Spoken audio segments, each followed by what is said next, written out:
Di dalam dunia ini ada begitu banyak masalah, hal-hal buruk atau hal-hal berbahaya yang dapat merugikan atau mengakibatkan bencana bagi manusia, bahkan dapat merenggut nyawa manusia. Misalnya COVID-19. Ketika COVID-19 melanda dunia, manusia berlomba-lomba membuat antivirus atau paling tidak membuat masker yang dapat digunakan untuk melindungi diri dan orang lain dari ancaman virus COVID-19. Karena pada dasarnya manusia selalu berusaha menjaga diri dari bahaya. Apa itu menjaga? Menjaga dalam bahasa Inggris disebut protect. Kata protect memiliki arti membela, melindungi, atau menjaga. Berarti kata protect ini dikaitkan dengan melakukan tindakan menolong orang lain yang sedang berada dalam bahaya atau untuk menghindarkan orang tersebut dari bahaya.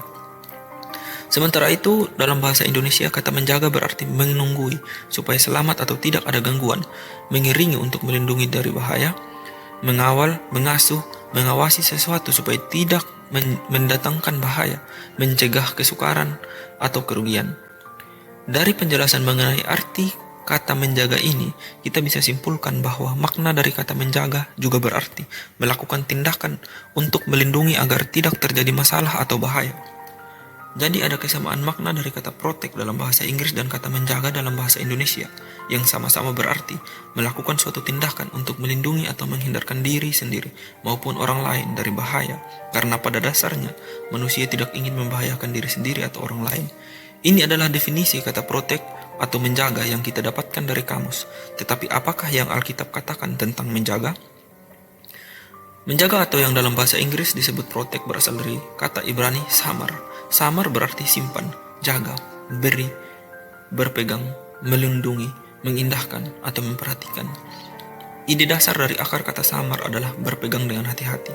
Makna ini dapat dilihat mendasari berbagai modifikasi semantik yang terlihat pada kata kerja. Dalam kombinasi dengan kata kerja lain artinya adalah lakukan dengan hati-hati atau rajin. Demikianlah Amsal 19 ayat 8. Siapakah memperoleh akal budi, mengasihi dirinya. Siapa berpegang pada pengertian, mendapatkan kebahagiaan. Ulangan 11 ayat 32. Maka haruslah kamu melakukan dengan setia segala ketetapan dan peraturan yang kupaparkan kepadamu pada hari ini. Dan bilangan 23 ayat 12. Tetapi ia menjawab, bukankah aku harus berawas-awas supaya mengatakan apa yang diteruh Tuhan ke dalam mulutku? Jadi kata samar dalam kaitannya dengan manusia dikaitkan dengan berpegang dengan setia atau berhati-hati pada ketetapan-ketetapan Tuhan seperti pada perjanjian atau hukum. Seperti dalam Kejadian 18 ayat 19, sebab aku telah memilih dia supaya diperintahkannya kepada anak-anaknya dan kepada keturunannya supaya tetap hidup menurut jalan yang ditunjukkan Tuhan dengan melakukan kebenaran dan keadilan, dan supaya Tuhan memenuhi kepada Abraham apa yang dijanjikannya kepadanya.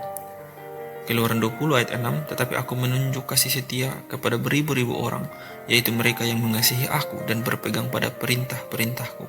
Imamat 18 ayat 26, tetapi kamu ini haruslah berpegang pada ketetapanku dan peraturanku dan jangan melakukan sesuatu pun dari segala kekejian itu, baik orang Israel asli maupun orang asing yang tinggal di tengah-tengahmu. Kata samar juga diterjemahkan sebagai menjaga. Ini melibatkan menjaga atau merawat hal-hal seperti taman. Dalam Kejadian 2 ayat 15, Tuhan Allah mengambil manusia itu dan menempatkannya dalam Taman Eden untuk mengusahakan dan memelihara taman itu. Menjaga kawanan domba, Kejadian 30 ayat 31. Kata Laban, apakah yang harus kuberikan kepadamu? Jawab Yakub, tidak usah kau berikan apa-apa kepadaku. Aku mau lagi menggembalakan kambing dombamu dan menjaganya, asal engkau mengizinkan hal ini kepadaku. Atau mungkin melibatkan penjagaan terhadap penyusup dan lain-lain. Seperti kirub yang menjaga jalan menuju pohon kehidupan dalam Kejadian 3 ayat 24. Ia menghalau manusia itu dan di sebelah timur Taman Eden ditempatkannya lah beberapa kirub dengan pedang yang bernyala-nyala dan menyambar-nyambar untuk menjaga jalan ke pohon kehidupan. Dalam kaitannya dengan menjaga, kata samar dipakai untuk menggambarkan penjaga gerbang atau penjaga kota seperti dalam Yesaya 21 ayat 11. Ucapan ilahi terhadap Duma. Ada seorang berseru kepada orang Seir, hai pengawal, masih lamakah malam ini? Hai pengawal, masih lama malam ini? Atau penjaga kota, Kidung Agung 5 ayat 7, aku ditemui peronda-peronda kota, dipukulinya aku, dilukainya, selendangku dirampas oleh penjaga tembok. Kata samar adalah kata yang sama yang dipakai Kain untuk menjawab pertanyaan Tuhan dalam Kejadian 4 ayat 9. Firman Tuhan kepada Kain, di mana Habel adikmu itu? Jawabnya, aku tidak tahu, apakah aku penjaga adikku? Dalam kaitan tentang pemeliharaan dan perlindungan Tuhan yang sering dibicarakan Raja Daud seperti dalam perikop Mazmur 34 ayat 20, ia melindungi segala tulangnya tidak satupun yang patah. Mazmur 86 ayat 2. Peliharalah nyawaku, sebab aku orang yang kau kasihi. Selamatkanlah hambamu yang percaya kepadamu. Mazmur 121 ayat 3 dan 4. Ia takkan membiarkan kakimu goyah. Penjagamu tidak akan terlelap.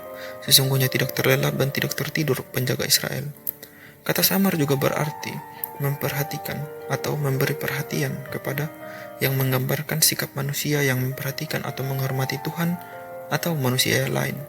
Mazmur 31 ayat 6. Engkau benci kepada orang-orang yang memuja berhala yang sia-sia, tetapi aku percaya kepada Tuhan. Dalam penggunaan terkait lainnya, pemazmur berkata dalam Mazmur 130 ayat 3, jika engkau ya Tuhan mengingat-ingat kesalahan-kesalahan Tuhan, siapakah yang dapat tahan? Kata samar juga berkaitan dengan menyimpan. Amos 1 ayat 11 berkata, beginilah firman Tuhan, karena 3 perbuatan jahat Edom, bahkan 4, aku tidak akan menarik kembali keputusanku. Oleh karena ia mengejar saudaranya dengan pedang dan mengekang belas kasihannya, mendendamkan amarahnya untuk selamanya dan menyimpan gemasnya untuk seterusnya. Dalam kaitannya dengan menyimpan, kata samar juga digunakan dalam 1 Samuel 9 ayat 24. Lalu juru masak itu menghidangkan paha dan apa yang termasuk ke situ dan meletakkannya ke depan Saul. Dan Samuel berkata, lihat, yang tinggal ini diletakkan ke depanmu. Makanlah, sebab telah disimpan bagimu untuk perayaan ini. Ketika aku berkata, aku telah mengundang orang banyak. Demikianlah pada hari itu Saul makan bersama-sama dengan Samuel. Jadi dalam kaitannya dengan manusia, kata samar dikaitkan dengan memegang dengan setia atau hati-hati, menyimpan dalam hati ketetapan-ketetapan Tuhan seperti pada perjanjian atau hukum. Kata samar juga berarti menjaga disiplin pribadi, menjaga seperti penjaga malam menjaga kota, yang berarti memperhatikan dengan sangat hati-hati. Sedangkan dalam kaitannya dengan Tuhan, berarti Tuhan adalah penjaga umatnya. Jadi kata samar memiliki arti yang lebih luas dari sekedar menjaga dalam bahasa Indonesia atau protect dalam bahasa Inggris, yang dimulai dari inisiatif manusia untuk melakukan tindakan melindungi diri atau orang lain. Karena kata samar memberikan pengharapan terakhir pada manusia bahwa Tuhan adalah Dia yang menjaga manusia, sehingga manusia dapat setia menjaga dan mengikuti ketetapannya.